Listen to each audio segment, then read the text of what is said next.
ഡിവോഴ്സും കുട്ടികളും. രണ്ടുപേരും പിരിയാൻ തീരുമാനിച്ചു അല്ലേ, ഭാര്യയും ഭർത്താവും പിരിയാൻ തീരുമാനിച്ചു. പക്ഷേ അവർക്ക് ചിലപ്പോൾ ഒരു കുട്ടി അല്ലെങ്കിൽ ഒന്നിൽ കൂടുതൽ കുട്ടികളുണ്ടാവാം അല്ലേ. അപ്പോൾ നിങ്ങൾ തീരുമാനമെടുത്തു, അതിൻ്റെ കാര്യങ്ങളൊക്കെ നീക്കുകയാണ്.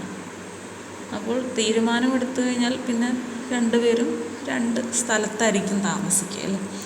അങ്ങനെ താമസിക്കുമ്പോൾ കുട്ടികളുടെ കാര്യത്തിൽ നിങ്ങൾ പലപ്പോഴും തീരുമാനമെടുക്കും. ഒരാളെ ഞാൻ കൊണ്ടുപോകാം, ഒരാളെ നിങ്ങൾ കൊണ്ടുപോകുള്ളൂ, അല്ലെങ്കിൽ ഒരാളെ ഉള്ളെങ്കിൽ എന്താ അമ്മയ്ക്കൊപ്പം വിടുക, അല്ലെങ്കിൽ അച്ഛനൊപ്പം, എന്തെങ്കിലും ആയിരിക്കും. പക്ഷേ നിങ്ങൾ എല്ലാവരും ആലോചിക്കും കുഞ്ഞുങ്ങളെക്കുറിച്ച്, കുഞ്ഞുങ്ങളുടെ ഭാവിയെക്കുറിച്ചൊക്കെ ചിന്തിക്കും. പക്ഷേ അവരുടെ മനസ്സിനെക്കുറിച്ച് പലരും ചിന്തിക്കാറില്ല. അങ്ങനെ രണ്ടായി പോകുന്ന കുടുംബം അല്ലേ, അതിൽ എവിടേക്ക് പോകും, ആരോടൊപ്പം നിൽക്കും എന്ന് തീരുമാനിക്കാൻ പറ്റാത്ത രീതിയിലുള്ള മനസ്സ്.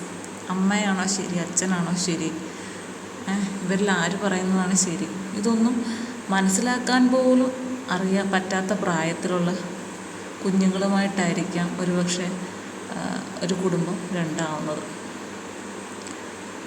അപ്പോൾ നമ്മളുടെ ഭാഗത്തെ ശരികളെ ഉയർത്തിക്കാണിച്ചുകൊണ്ട് ആയിരിക്കുമല്ലോ തീർച്ചയായിട്ടും മറ്റൊരാളുടെ ഭാഗത്ത് തെറ്റുകൾ കാണുന്നത്.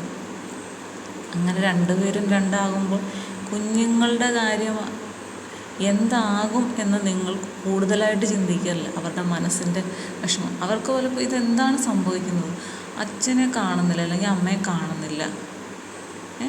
നിങ്ങൾ കുറച്ച് നേരം അവരുടെ ആ പ്രായത്തിലേക്ക് ഇറങ്ങിച്ചെന്ന് അവരുടേതായിട്ടുള്ള ചിന്തകളുമായിട്ട് നിങ്ങളൊന്ന് കമ്മ്യൂണിക്കേറ്റ് ചെയ്ത് നോക്കും. അപ്പോൾ നമുക്ക് മനസ്സിലാകും അവരുടെ നഷ്ടപ്പെടൽ എന്താണ്, അവരുടെ ഉള്ളിലെ വേദന എന്താണെന്ന്. കുറേ കുട്ടികളെങ്കിലും അച്ഛനും അമ്മയൊക്കെ ആയിട്ട് സന്തോഷമായിട്ടിരിക്കുന്നത് കുറച്ച് സമയങ്ങളെങ്കിലും അവർ മെമ്മറി കാണും. ഇല്ലെങ്കിൽ അവരുടെ ഓർമ്മ വെച്ച കാലം മുതൽക്ക് അച്ഛനും അമ്മയും തമ്മിൽ വഴക്കും ബഹളവും ഒക്കെ ആയിരിക്കും അവർ കാണുന്നത്. അങ്ങനെ സ്ഥിരം വഴക്കും ബഹളവും ഒക്കെ ആണെങ്കിൽ തീർച്ചയായിട്ടും ആ കുഞ്ഞുങ്ങളുടെ മനസ്സ് ഒരുപാട് നൊന്തിട്ടുണ്ടാകും. അപ്പോൾ അങ്ങനെയുള്ളവർ ഒരുമിച്ച് താമസിക്കണമെന്ന് ഞാൻ പറയില്ല. കാരണം നിങ്ങൾക്ക് ആ വഴക്കും ബഹളവും നിങ്ങളുടെ കുഞ്ഞിൻ്റെ മുന്നിൽ വെച്ച് ആ വഴക്കും ബഹളവും ഉണ്ടാക്കാൻ പറ്റും എന്നുണ്ടെങ്കിൽ ഉറപ്പാണ് നിങ്ങൾക്ക് ആ കുഞ്ഞിനോടുള്ള സ്നേഹം അത്രയുമേ ഉള്ളൂ. കാരണം നിങ്ങൾ രണ്ടുപേരും ജയിക്കാൻ വേണ്ടിയിട്ട് ഉള്ള ശ്രമമാണ് നടത്തുന്നത് ഈ വഴക്കിലൂടെ. അവിടെ തോറ്റുപോകുന്ന വലിയൊരു മനസ്സുണ്ട്, നിങ്ങളുടെ കുഞ്ഞിൻ്റെ ആ വലിയ മനസ്സ്. ആ വലിയ മനസ്സെന്നേ ഞാൻ പറയുന്നുള്ളൂ.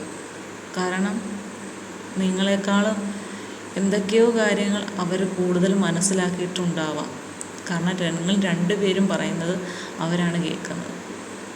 ഒരാൾ നടുക്ക് നിന്ന് കേൾക്കുകയാണ്, അവർക്കൊന്നും പ്രത്യേകിച്ച് പറയാനുമില്ല. അങ്ങനെ വേദനിക്കപ്പെട്ട് കഴിയുന്ന ഒരു കുട്ടിയാണ് പിന്നീട് വളർന്നു വരുമ്പോൾ മിക്കവാറും ഈ സ്നേഹബന്ധങ്ങളെയൊക്കെ വെറും പുച്ഛത്തോടുകൂടി കാണുന്നത്. അതുമല്ലെങ്കിൽ ചില നല്ല മനസ്സുള്ള കുട്ടികൾ എന്ത് ചെയ്യുമെന്നറിയാം, എൻ്റെ അച്ഛനും അമ്മയും അങ്ങനൊരു രീതിയിൽ വേർപെട്ട് പോയതാണ്, ഇനി അങ്ങനെ ഒരു അച്ഛനും അമ്മയും വേർപെട്ട് പോകരുത് എന്നാഗ്രഹിച്ച് തൻ്റെ ജീവിതവും നല്ല രീതിയിൽ പോകണമെന്ന് ആഗ്രഹിച്ച് ജീവിക്കും.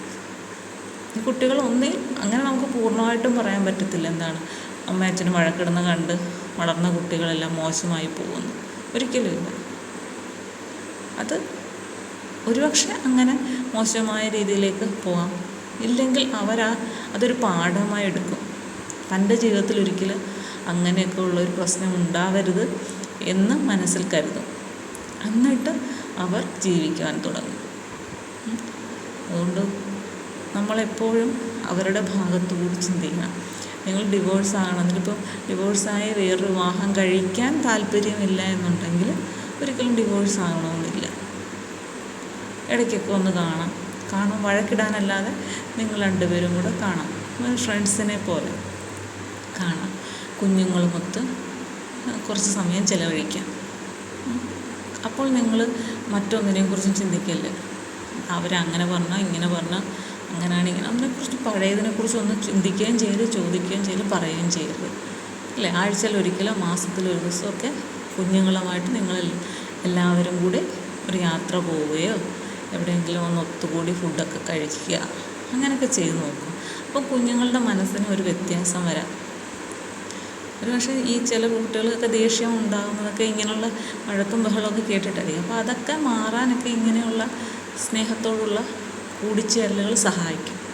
അപ്പോൾ നിങ്ങൾക്ക് ഒരുമിച്ച് താമസിക്കാൻ ഇഷ്ടമില്ലെങ്കിൽ വേണ്ട, വേർപിരിഞ്ഞിട്ട് മറ്റൊരു വിവാഹത്തെക്കുറിച്ച് ചിന്തിക്കുന്നുണ്ടെങ്കിൽ മാത്രം ഡിവോഴ്സിലേക്ക് പോകും.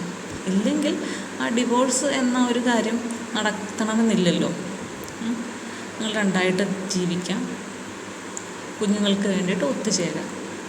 അടുത്ത് നിൽക്കുമ്പോഴാണ് പ്രശ്നമെന്നുണ്ടെങ്കിൽ അകന്ന് കഴിയുക.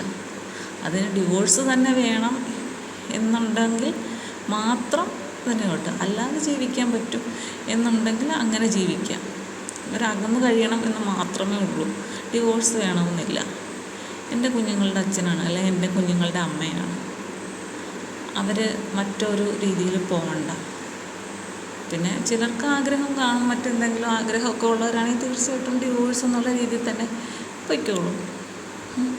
പിന്നെ അങ്ങനെ ആഗ്രഹിക്കുന്നവരുണ്ടെങ്കിൽ ആ കുഞ്ഞുങ്ങളെ തീർച്ചയായിട്ടും നല്ല സുരക്ഷിതമായ കരങ്ങളിൽ ഏൽപ്പിക്കുക. അതായത് നിങ്ങളുടെ കുട്ടികളല്ല. അപ്പം അവരെ സുരക്ഷിതരായി വളർത്തി അവരുടെ സ്വന്തം കാര്യങ്ങൾ സ്വയം ചെയ്യുന്ന നിലയിലേക്ക് എത്തിക്കേണ്ടത് ഉത്തരവാദിത്വം അച്ഛൻ്റെയും അമ്മയുടെയുമാണ്. ഒരിക്കലും ഞങ്ങൾക്ക് ഈ ലോകത്തോട്ട് വരണമെന്നും പറഞ്ഞിട്ട് ബഹളം വെച്ച് വന്നവരല്ല കുഞ്ഞുങ്ങൾ ആരും തന്നെ, അല്ലേ? നിങ്ങൾ നിങ്ങളുടേതായ ആഗ്രഹപ്രകാരം സൃഷ്ടിച്ചെടുത്തവരാണ് കുട്ടികളെന്ന് പറയുന്നത്. അപ്പോൾ നിങ്ങൾക്കാണ് അതിൽ പൂർണ്ണ ഉത്തരവാദിത്വം. അതിൽ നിന്ന് ഒരു കാരണവശാലും പിന്മാറാൻ നിങ്ങൾക്ക് ആർക്കും കഴിയില്ല. അപ്പോൾ കുഞ്ഞുങ്ങളുടെ കാര്യം എപ്പോഴും നമ്മളെക്കാട്ടിലും മുന്നേ ചിന്തിക്കണം. ചില കാര്യങ്ങൾ നമുക്ക് അവരോട് അഭിപ്രായം ചോദിക്കാം. ആ പ്രായമുള്ളവരാണെങ്കിൽ അവരോട് അഭിപ്രായങ്ങൾ ചോദിക്കാം. എന്താണ് അവരുടെ ആഗ്രഹം എന്ന് അവർ പറയും. അപ്പം അതിനുശേഷം ആ രീതിയിൽ ജീവിതം മുന്നോട്ട് കൊണ്ടുപോകാമല്ലോ. അല്ലാതെ കുഞ്ഞുങ്ങളെക്കുറിച്ച് ചിന്തിക്കാതെ സ്വന്തം കാര്യം എന്നുള്ള രീതിയിൽ ചിന്തിച്ചാൽ നിങ്ങൾക്ക് ജീവിതത്തിൽ എപ്പോഴെങ്കിലും അതിൻ്റെ ഒരു തിരിച്ചടി തീർച്ചയായിട്ടും ഉണ്ടാവും. കാരണം മറ്റൊന്നുമല്ല, കുഞ്ഞുങ്ങളുടെ കാര്യത്തിൽ രണ്ടുപേർക്ക് ഉത്തരവാദിത്വമുണ്ട്. അപ്പോൾ നമുക്ക് പറയുക എന്നുള്ളത് ഓരോരുത്തരുടെയും ഇഷ്ടമാണ്, അവരുടെയും മനസ്സിൻ്റെയാണ്. പിന്നീട് നിങ്ങൾ എന്ത് തീരുമാനമെടുത്താലും ഒരിക്കലും കുറ്റബോധം തോന്നാൻ പാടില്ല. അങ്ങനെ ചെയ്യേണ്ടിയിരുന്നില്ല എന്ന് തോന്നാൻ പാടില്ല.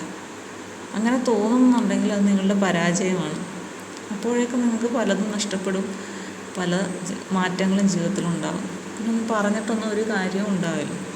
അതുകൊണ്ട് ഡിവോഴ്സിന് ശേഷമുള്ള ജീവിതത്തെക്കുറിച്ചും കുട്ടികളെക്കുറിച്ചും നന്നായി ആലോചിക്കുക. സംശയങ്ങളും കാര്യങ്ങളും ഉണ്ടെങ്കിൽ നല്ല സൈക്കോളജിസ്റ്റിനെയൊക്കെ കണ്ട് അവരോട് കാര്യങ്ങളൊക്കെ പറഞ്ഞ് നമുക്കൊരു തീരുമാനത്തിലെത്താവുന്നതൊക്കെ ഉള്ളൂ.